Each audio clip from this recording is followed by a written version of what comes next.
rebondir sur la remarque que Julien et toi vous dites, ben oui, un directeur du home, il y a des besoins au PCOps, il y a des besoins ici. Comment vous allez essayer de vous partager les ressources du home? Parce que clairement, il y a besoin des deux côtés.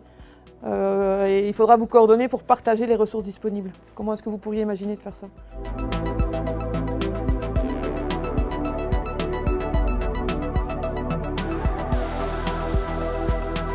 L'étude de cas permet de rafraîchir les mémoires par rapport à la théorie et par rapport à la réglementation qui est très pointue en la matière.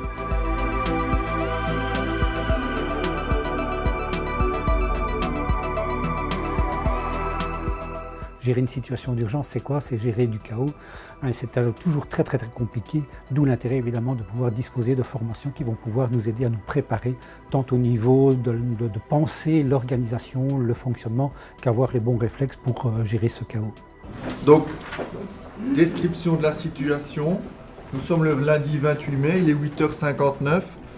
Votre bourgmestre vient de déclencher son plan d'urgence communal.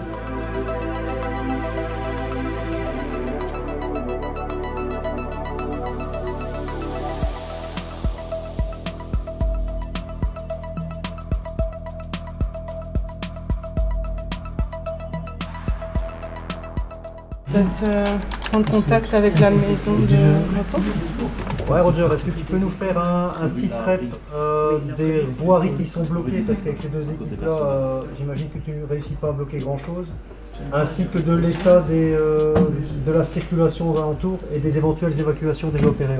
Je dirais c'est trois pour dire Paul. Pour le moment, moi je n'ai pas grand-chose comme information. Donc c'est vrai qu'on a deux équipes autour de la zone standard. On voudrait avoir des nouvelles de la situation actuelle.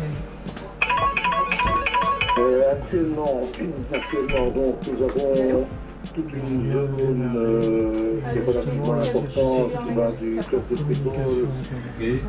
Et place de la main ou place de la résistance? Place de la main. Et je peux faire remplir des sacs de sable en préventif. Les autres? Bah oui. On peut mettre pour bloquer les portes. Je fais remplir les sacs de sable. Pour le contenu, la présence des autorités, en particulier de l'autorité administrative, lors de cet exercice est pour moi un incontournable. Ceci est un exercice, mais comme je te l'ai déjà signalé qu'il y avait des inondations d'Autigny, est-ce que tu peux te rendre au PCOps, s'il te plaît, rue de la Havrie, oui, d'Autigny, dans le cadre des inondations. Rue de la Havrie, au niveau du club de football. On va passer au debriefing de ce jeu de rôle. On rappelle l'objectif pédagogique, évidemment, de cette formation. C'est de participer à la mise en place et au fonctionnement d'un poste dit de comité de coordination communale.